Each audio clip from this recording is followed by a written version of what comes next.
In this video, I'm going to show from start to finish changing the CVT transmission on an NV200 van. It's a 2-day job, 1 day to remove it, 1 day to install it.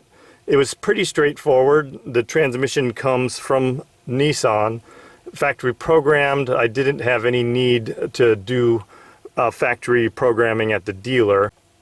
Installation is pretty straightforward. There are some pitfalls, as I show in the video, things to avoid that would save you some time. As a disclaimer, you are jacking up a car, which can kill you. You want to use backup jacks. You also want to have 2 precision jacks that you can adjust up and down really accurately. One to hold the engine, one to hold the transmission. I ended up using a motorcycle jack on the engine. That was real helpful, because you do have to do some alignment. If your Nissan transmission goes bad, I would suggest changing the oil filter and the oil first before you do anything, but make sure you do the filter. This is all clutch material.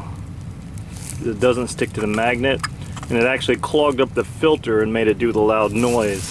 For some people, just changing the filter, changing the oil, fixes the transmission. Didn't do it for me though. And I even changed the step motor. Needed a new transmission. So here's a summary of the whole job. First, you're going to pull everything on the top. When the car is down low, you're going to take the air cleaner out, the battery tray. We got the input speed sensor, unplug that, disconnect the cable, unplug the selector switch cable, unplug the output sensor, and then you're going to jack the car up and you're going to pull the 2 axles. They actually both pull off really easy. You don't have to touch the ball joints or the tie rods.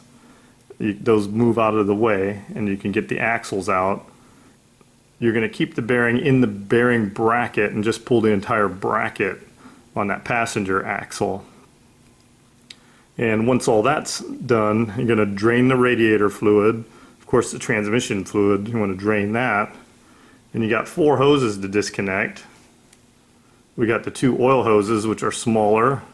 We got the coolant hoses, which are bigger, which is kind of nice. You won't swap those up. And they do, it's pretty obvious which way they go. You don't have to worry about marking them, because we got a short one and a long one.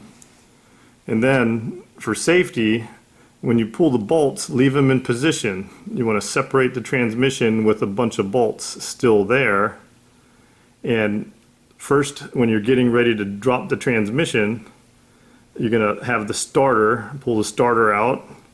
You're going to reach these 4 bolts, which are on the flex plate, and those get disconnected through the hole where the starter is. So, and then you rotate clockwise to get to the next bolt. Then you want to also, there's a suspension connector. You want to move that out of the way or get that removed. Then you want to remove the bottom torque bar, which is holding the transmission. Take that off. Then when you're ready to start dropping, you're going to do the 2 bolts on the top. And those are actually what's holding the weight of the transmission, which is quite heavy. I could barely lift it. And once those 2 bolts are out, your jack's going to hold the transmission, and you're going to have another jack holding the engine. Then you can start separating with a screwdriver on the bottom. There's a little gap there, and you can start separating the gap. Your friction is going to be your 2 alignment pins and this alignment shaft. It's going to have a little bit of friction as you're pulling it out. So you get all your bolts, you leave a couple on the bottom, and you'll see it starts going out further and further, and then when you're ready to separate all the way, take out your 2 bolts. You might use a crowbar occasionally to kind of get it started if you're doing it by yourself. And once the transmission is separated, it'll lower easily on the jack. Now, when you put the new one in, there's 2 alignment pins. You want to make sure those are in position. You have to use the old ones from the transmission. You do want to sand the hole on the engine, because this is a really tight fit right here. sand it, put a little anti-seize on there. You're going to jack the transmission up.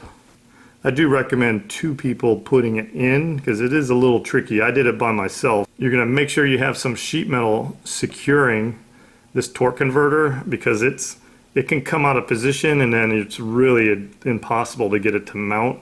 I explained more in the video, but you're going to have a bracket that you make that holds the torque converter in. Then you're going to jack the transmission up, and then you're going to start getting it. You move the engine, you move the transmission. That's why you want 2 jacks. Once you start getting it aligned, you'll start going together. Make sure you have your bolt in your starter hole. Turn the engine, line it up, use a mirror. When you start getting closer, you can put 2 bolts on the bottom to start giving you a guide. And then you can use a crowbar to start pushing the transmission into position because this is what you're setting, and the 2 alignment of bolts. You don't want to be pulling it with the big bolts. If you're not aligned right, you're going to be bending your flex plate. So you bring it together gently. Put your 4 bolts for your torque converter first, just in case you drop one of them. You can separate the transmission to get it out because it'll get stuck right there on the bottom. And once you got your 4 bolts in, you're going to close it in all the way, and the sheet metal will slide out, so you know your torque converter is still inside the spline. And then you use your crowbar and you can get that closed up really close, and then you start putting your bolts in, tightening it to the engine. Your alignment pins will guarantee you got a perfect alignment. Connect all your hoses. I put an external filter on the return because there is a filter here which is also going to catch stuff. That filter is a real pain to change. So I put an external pleated filter where the radiator is. Get that all tightened up, get your starter in, get your axles back, put all your stuff on the top, put your fluids back, and you're pretty much done. The factory transmissions, they don't need programming. Alright, let's get to it in real life. So when a dealer changes these, they drop it down on an airbag and do it from the bottom. I'm going to do a similar thing. The closest video I found on this transmission was a Nissan Rogue replacement, and his total videos were 6 hours long, so it went into every detail. If you ever want a battery to last forever, running a huge amount of electronics, use a golf cart battery, and then add distilled water monthly. That terminal is fine. So I pull out the battery, disconnect the fuse block. I'm going to pull out the air intake. I'm going to clear out everything above the transmission there. The battery tray has a hidden bolt right there underneath the cable assembly. Battery tray is out after some struggle. Transmission computer. Now let's use a shop vac. Clean up all the debris on the top. On a big job like this, it's good to organize it. So here's all the bolts related to the battery tray, including my jumper. And let's put it all together so when it goes back, you're not mixing bolts. Before I jack the car up, I want to get everything off of this transmission that I can from the top. So we got our selector arm, selector switch, we got a ground wire. Actually, that's my thermistor for reading transmission temperature. Linkage holder, take that off. Every single thing. So we got a loose pipe here. Uh-oh. Where does that go? Goes to the top of the transmission. And you can see it never had anything in it. That's the air vent. You got the input speed sensor in the back, and the push tab is on the top. Actually easier to remove it first and then unplug it. I went ahead and removed the transmission computer, just tied it off.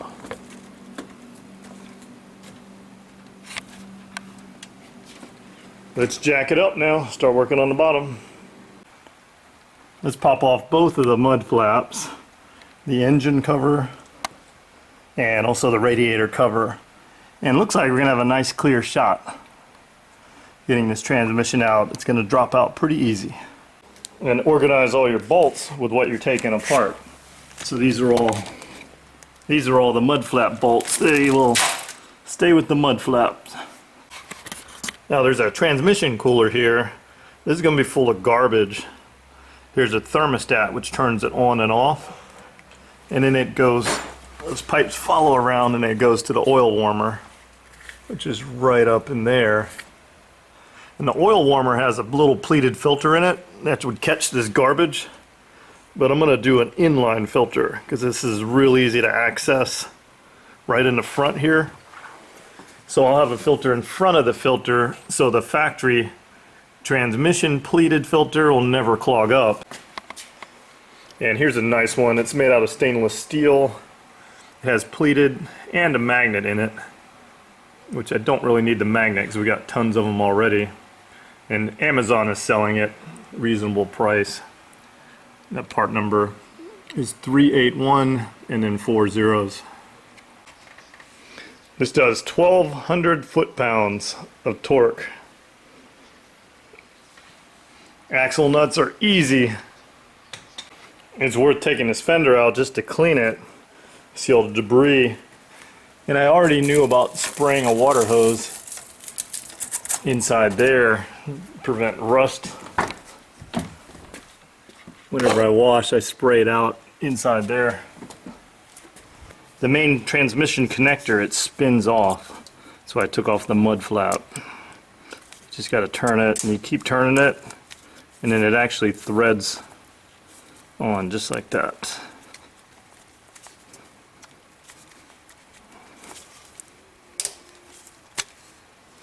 Just like so. It's like a giant nut. The ball joint can stay. Don't need to remove it. Remove the bottom of the strut. This easily bends out of the way to clear your axle. And then a simple crowbar gets the axle to come out. Just reached in right like so. Now I removed the ground wire. There's the output sensor there. Unplug that. These clips that hold the wires, when you try popping them out, they pretty much break. And they're on a nylon tie, so I'll get some more from the dealer because they're kind of all over the place. I broke about 5 of them already. So next, take off the dipstick. Make sure to keep the O-ring on the dipstick. So passenger side is just the same as the driver. Hang the brake. Got my anti-lock cable loose, got my brake cable loose. And then I'm going to pull the axle, and it looks like they got a guide bearing there. Pull that off. Actually, you don't even need to pull the tie rod. The ball joint can stay, tie rod can stay. Just pulling the strut gives you plenty of clearance to get your axle out. I'm not even going to try to slide the guide bearing out. The 4 bolts are easily accessible for the whole bearing mount, and then I can slide the axle. The passenger side axle, it pulls out pretty easily, and the guide pins are really short, so you don't have the clearance issue of getting it loose and then sliding it out. And then if you want to change it, you can mess with the bearing outside. I decided to just go ahead and change the radiator fluid. There's a Phillips screw inside the drain right there, and you got to take off the cap on the top. It looks like to get to the torque converter bolts, you have to remove the starter. And a cheater bar is very helpful for that. So I got 3/4 pipe on my socket and get a lot more torque. After the starter is loose, you can disconnect the small wire on top of it, and the starter will clear from the bottom side. You don't have to pull off the radiator hose. You got more torque. You can push it back and then get it to clear, to come out from the bottom. And here's what the starter looks like, and we have plenty of room for the bolts, and then I'm bagging 2 big starter bolts, which definitely need some anti-seize, and then 2 power leads. Now the engine turns righty-tighty. You always turn it clockwise, and a little 7-inch 14mm is plenty to get those torque converter bolts off. And you want to be at the top of the hole so that when you turn, it locks in, you know, right there. And I get them from the top side. There's 4 bolts total, so I'm rotate the engine around until I feel the next bolt in the hole with my hand. I can grab my hand right up here. I almost stripped one of those torque converter bolts. It's better to use just a long socket, 6.14mm. Grabs them much tighter than the extension does. Now I did drop one of the torque converter nuts. It's sitting here on the bottom, and that'll come out easily, and make sure not to do that when I'm putting in. And when it's loose, you can hear it ring. Hear the ringing? So now the flex plate is totally loose off the torque converter. The coolant lines are pretty easy to tell which way they go back, because you got an upper and a lower. These oil cooler lines, they got an upper and lower, and they do match on the radiator there. A little time saver is busting them with the big 18mm and the cheater bar, and then taking them out with the small 18mm. Got more room to turn, larger angle. The factory never tightened that bolt on the top there. That factory manual shows all the bolt locations.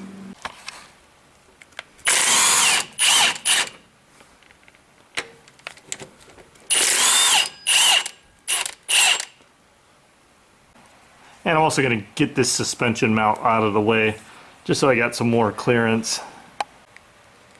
Are you going to help me drop the transmission? I'm going to need your help. Now it's important to have fine control, because you're aligning your pins. So I got a good jack that I borrowed for the transmission, and then I got a motorcycle jack right there that's going to hold up the engine, and each one I can adjust exactly. So now let's take off the top mount, let that transmission start dropping. 2 bolts, and gravity will take over.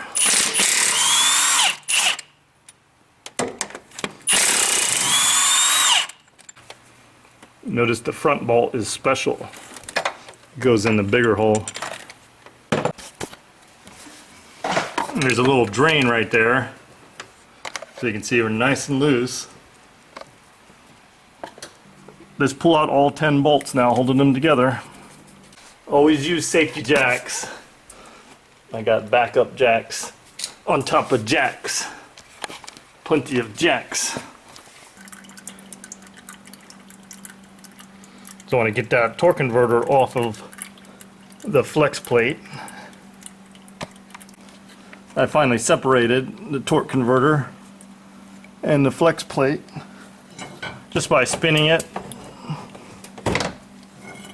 and then using the crowbar gently. And I'm going to mic out the flex plate, make sure I didn't bend it, which I was trying not to do, because I was using the pry bar against the casing. Now let's pull this off.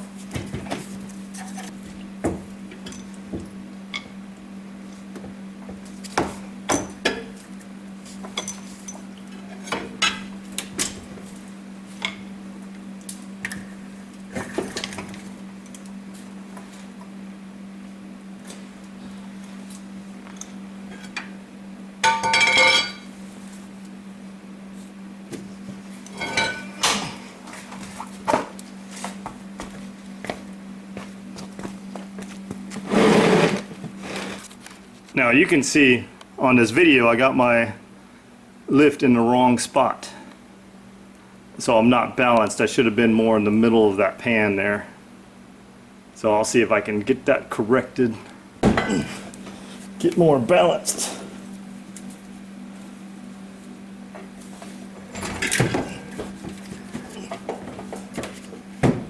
Actually, we got a decent balance right there. One finger.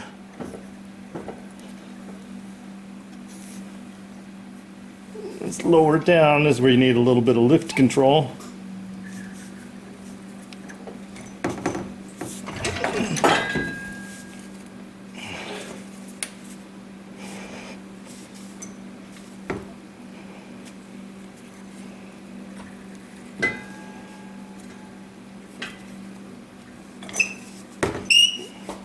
I'm going to move over a little bit.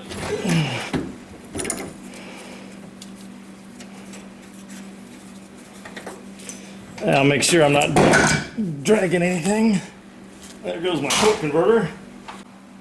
It's actually worth it to take this out all the way. It'll be a lot easier, so I'm going to spin that bolt, but I got to hold the nut on the back side. Now I have plenty of room to drop.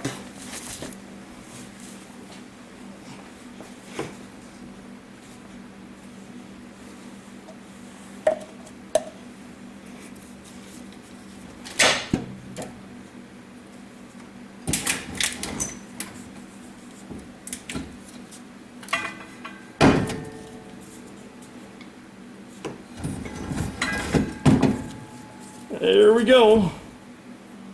I saw a couple things that are tricky on this transmission when I watched the Rogue video, is that this torque converter wants to come out and not go back in. So when you're installing, you got to get it all the way down.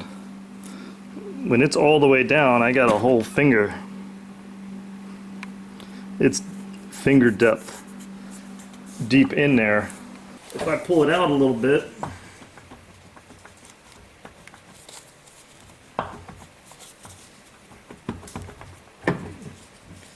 and then I rotated it.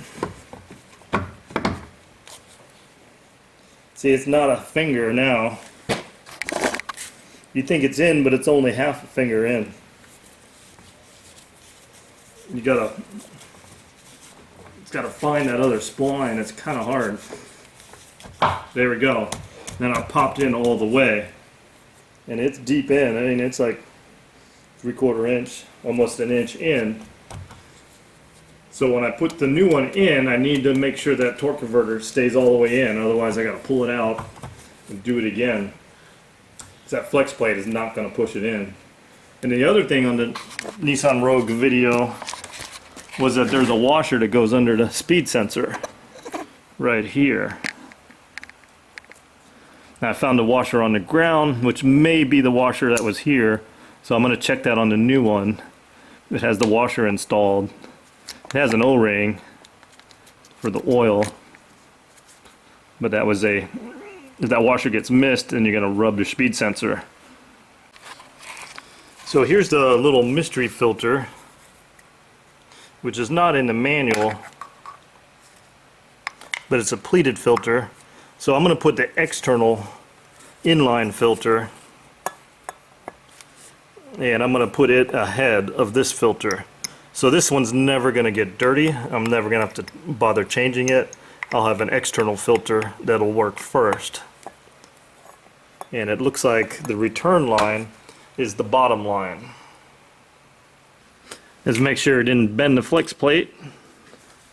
Go around and mic it out. So I'm about 32 right there. Now you're going to do counterclockwise on this one.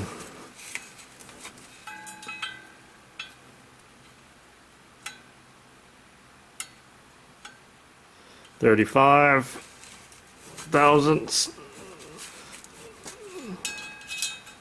I think this plate's probably pretty hard to bend. You'd have to actually use the crowbar on the plate itself to bend it. Here's the factory new transmission from Nissan. Notice the washer on the speed sensor. Now they have a hold down bracket.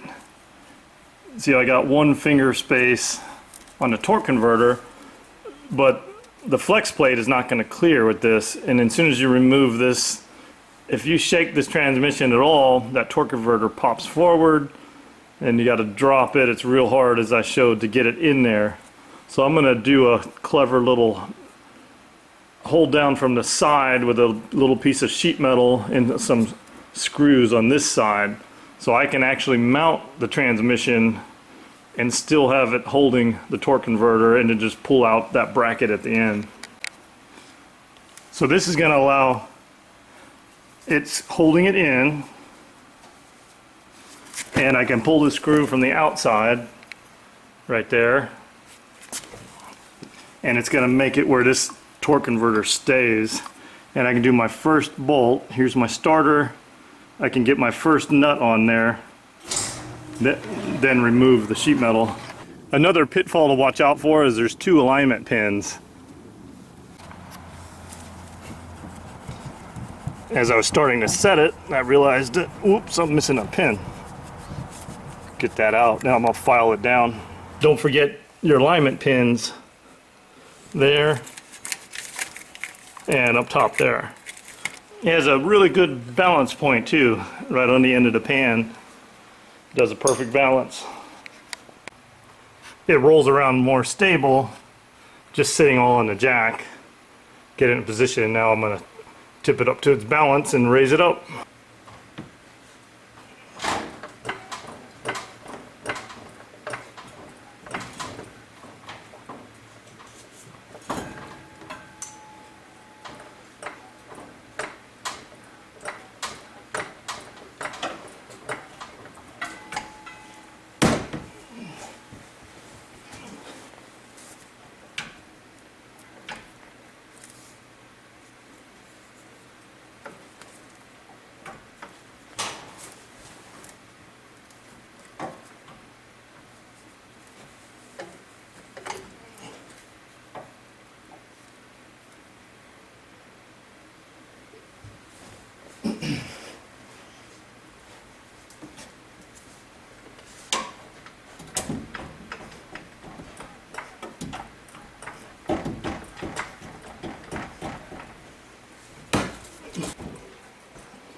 So I'm rocking it as I'm raising it.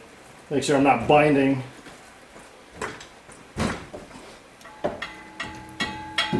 Like right there, it wants to bind.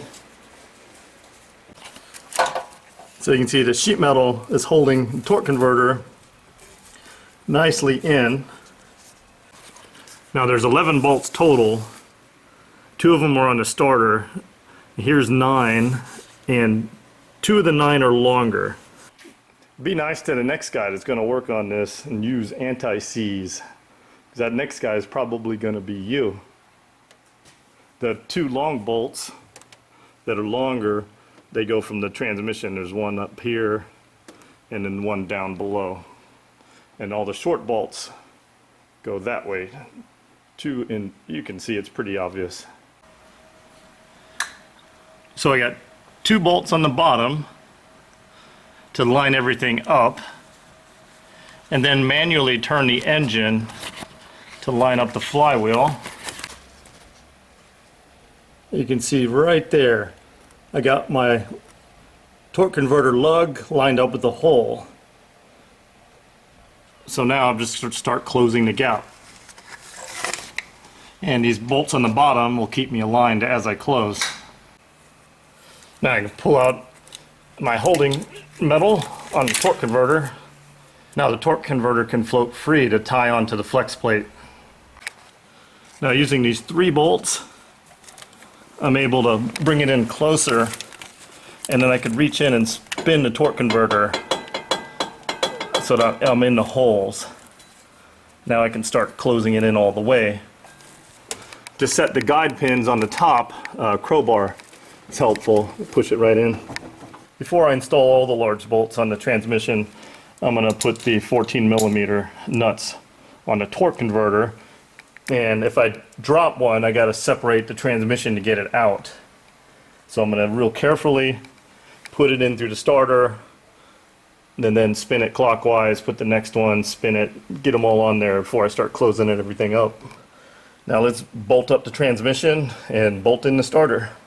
Real important, before you do the top mount, do the torque mount on the bottom. because the top mount is really easy to cross thread the bolts if the transmission's not in the right position. The back bolt goes first. See, I got that in straight. This front bolt was starting to go in cross thread, and it's fine thread, so it's really hard to tell. But once I got the torque mount on the bottom, now my hole lines up a lot better, and I can get this straight so I don't strip that out. That way I don't ruin the brand new transmission. The starter goes back in through the bottom. Mine's a little tighter because I put a huge oil filter on there. But it'll squeeze. Get the big power wire on the outside of the top ear, and then the starter will go right into place. The power wires for the starter, they need to be done from the top. That way you can see what you're doing before the starter is bolted in. There's the 8mm.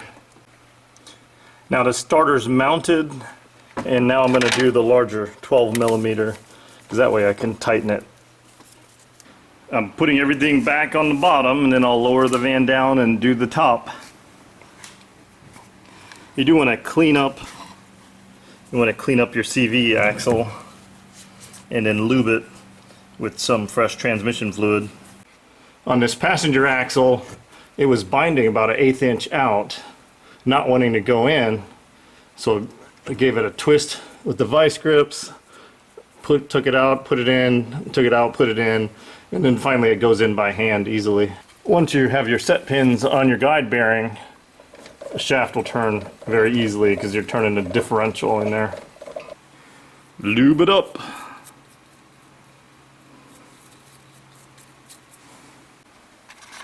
A way to be gentler on the bearings and also on the CV joints is to mount the wheel first before hitting the impact wrench on the axle nut.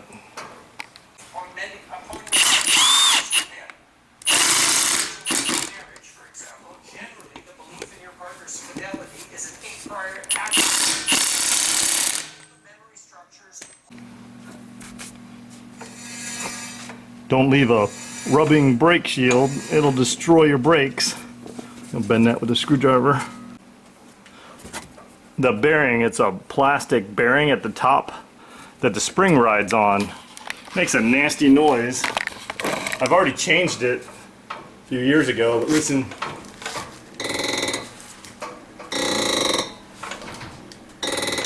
So I just put up with it.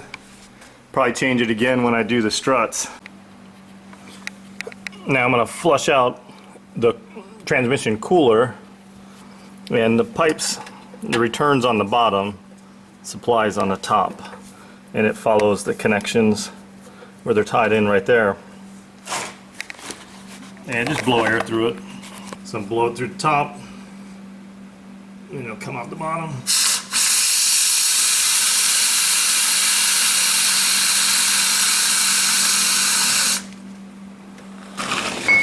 Everything is together on the bottom. Now let's get to the infamous battery tray. Everybody hates the battery tray. Now there's 3 connectors on the top. Input speed sensor, which notice does have that washer under the nut. That's factory. Shift selector, green one. Then the output speed sensor, which is down there. Connect those. Here's my bag that has my air vent and my 3 bolts for the shift adjuster. And it looks like the shifter does have an adjustment. So you want to have it all the way in park. It's all the way, and this one seems to be right in the middle there. The battery tray is actually way easier if you take off the transmission computer. Right in the front, right there. Should have done that taking it apart. It would have been a lot easier. Transmission connector. Has like a lever assembly, just like so. Now I have a thermistor that measures the transmission temperature. It just goes to one of the bolts and it's insulated. And that's made by Engine Watchdog. Not that dog. right there, engine watchdog. It's a nice device because it'll give a high alarm for transmission temperature, also give a high alarm for engine temperature and oil pressure. But I had to tie in oil pressure. Don't forget the dipstick. And then I don't use the lock when I close it. It stays fine. Turning it to the side like that. Now I'm going to add a filter here. This is the supply, which is going to the transmission cooler because it's warmer. And then that's the return. I'm going to add this pleated filter with the arrow facing to the left on the front pipe there. Now to get the 12,000 mile warranty, you have to use a Nissan NS3. It's got to be that brand. And you're supposed to shake it. So I'm going to bring the oil level up and let's start it up, see what it does. Alright, before we start, let's check our gears.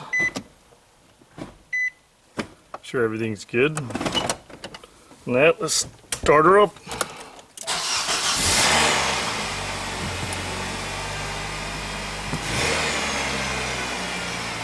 That's good, no whining noise.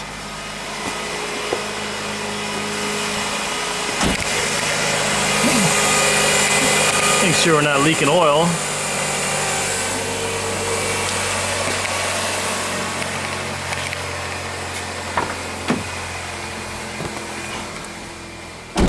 Let's see if we got some gears.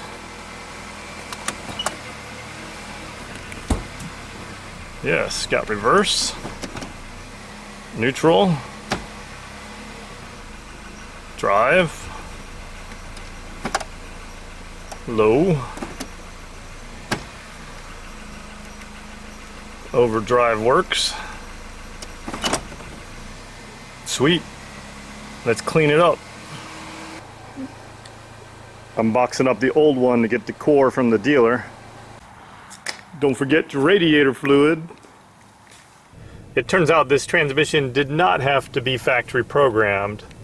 Nissan is shipping them, I guess, blank, where all the timings in the EEPROM in the transmission are blank, and then the transmission learns its own timings. Because I've put about 1,200 miles on this transmission and I have no error codes and everything works great. I'm going to be good for another 175,000 miles, I hope, because I want to get 300,000 miles out of this van. I hope you like watching the video. Thanks for watching.